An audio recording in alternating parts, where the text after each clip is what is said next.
সৰকৈ ৰাজ অফিচৰী মোৰ ৰূপ যৌৱনৰ বাবে দেৱৰাজ ইন্দ্ৰই মোক সৰকৈ ৰাজ অফিচৰী পাতিলে মোৰ কাম্য হ'ল এই দেৱ সমাজত মোৰ মায়া বিস্তাৰ কৰা আৰু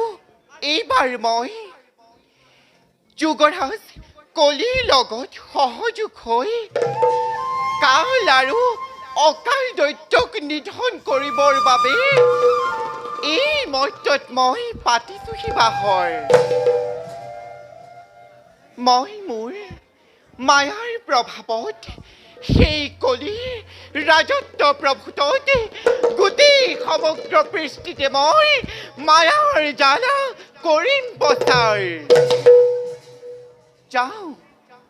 যাওঁ মই অতি সংগোপনে গৈ শুকদেৱৰ পাশে মই মায়া বিস্তাৰ কৰি গোটেই পৃথিৱীত কলিৰ ৰাজত্ব প্ৰচাৰ কৰোঁগৈ